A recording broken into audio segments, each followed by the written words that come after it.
was there a moment where you said, hey, I'm going for it. I'm going to start a company, how did that decision happen? Yeah.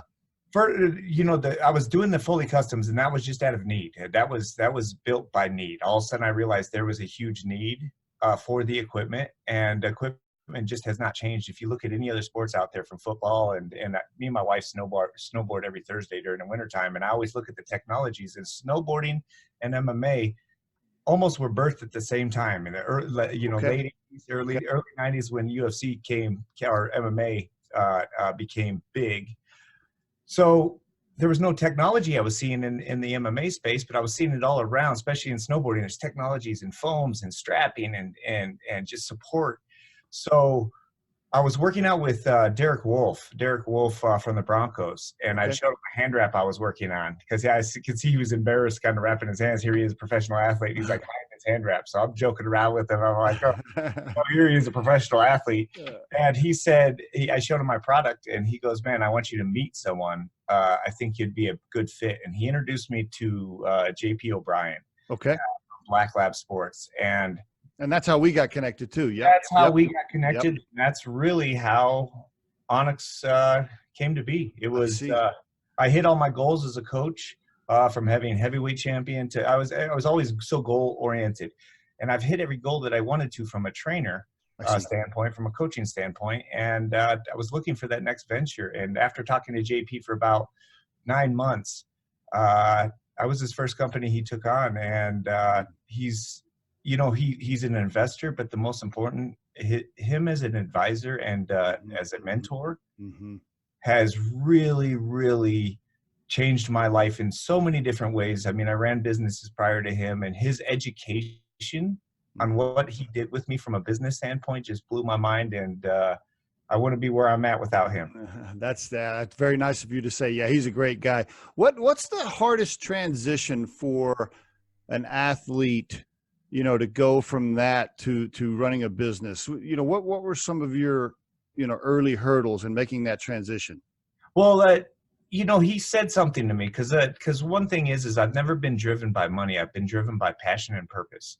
Okay. And that's what made me a good coach, is, again, having a target and focusing it, and not letting anything get in the way until you get to that target. And I was always one of those guys that, in the fight space, you don't make lots of money. And I didn't care about that. Like, I was living the dream. I was helping people get to their goals. It filled me with joy. So I was very, very happy with what I was doing, but I was never, gaining for my family and for my kids.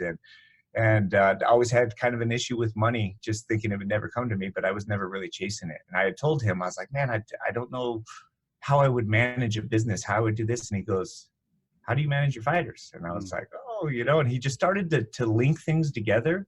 And when you come from the athlete background, if I have to go, let's say I'm a professional athlete and I have to go get a job after I'm done fighting, because your career only lasts for a short period of time, who's going to hire you? Are they going to hire you because you're a star? What if you weren't a star? Are you going to go to Home Depot and push carts for $16 an hour? That's a hard transition. But when you're in that space for so long, you become an expert in understanding what needs are and what you can do in that space. And JP just linked all those together and really made me understand the business sense and helped me not overthink it. Just kind of use my skills and how to run a business like Cal is running a team. And he does that with other athletes, and it was super, super cool. Do you have employees now? Yes. Okay. How many? 5? 5 employees, correct. Gotcha. And how long has Onyx been in existence now? 3 years now. 3 years. Okay. And is the plan to continue to launch new SKUs and new products? What talk us, what's coming up? Yeah. Talk to us. Well, we started really, as a research and development company on making sure that the products that we're going to bring to market were, it's how do you tell the story and how do you create something that's new? Okay. And not just over focus on technology, create a story behind what is going on and what is the problem, and then what is the solution. And we've spent 3 years on testing and really digging down deep and using all these athletes and positioning ourselves into creating partnerships.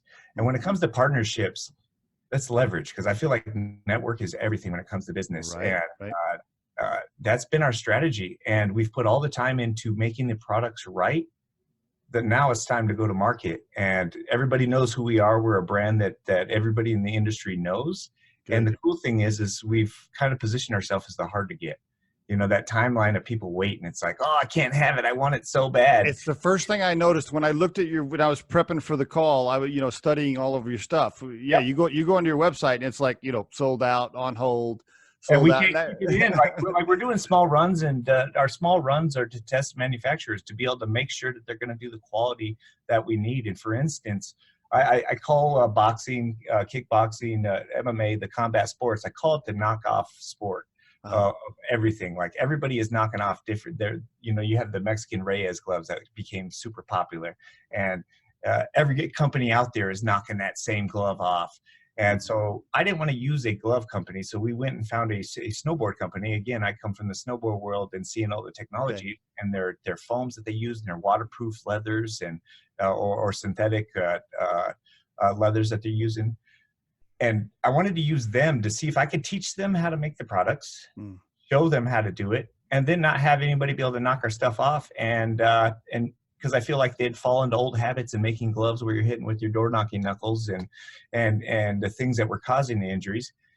And our small runs, man, they're sold out before we even get them in. And it's just super fantastic. Cool, but we're testing manufacturing, and I know manufacturing is one of the biggest nightmares in business when you're bringing products to market.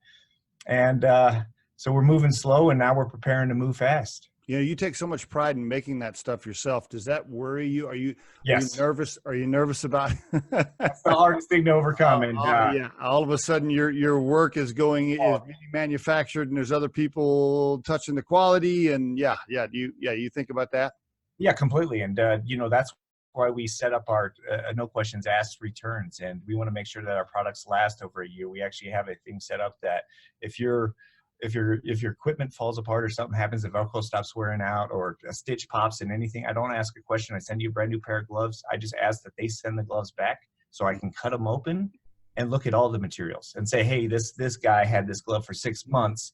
This is what's going on. This is what we need to change. So I can look at the longevity of what's going on with the products and continue to evolve, research and development with the true consumer, Super thorough, super intense about quality. That's why everybody's asking for them right there, right? Exactly. Yeah. Was it tough? So when you started it, you bootstrapped the whole thing yourself, but at some point you started looking for investors. You started looking for outside cash at some point.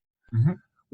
Talk to us about that. Because a lot of people that listen to the podcast, they want to be an entrepreneur, but they don't have the funds, or they're trying to figure out how to raise cash, or they don't know how to ask people for money. It's a hard step for a lot of folks.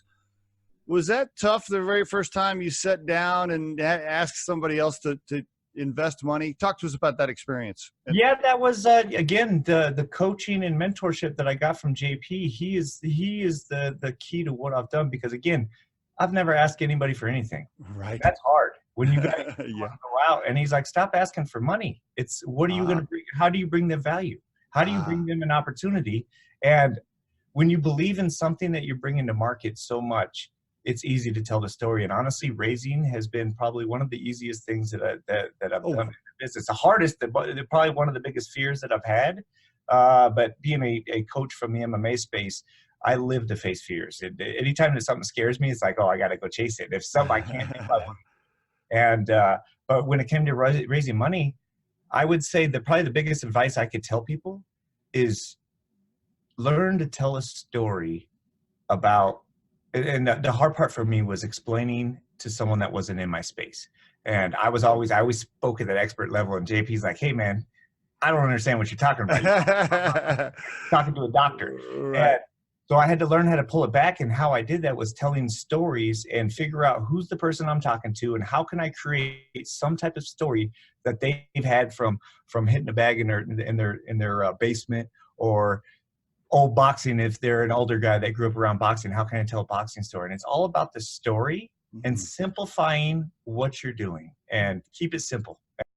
The Riderflex podcast can be heard just about anywhere these days, but you can visit riderflex.com/podcast to learn more about us and become a supporter of the show.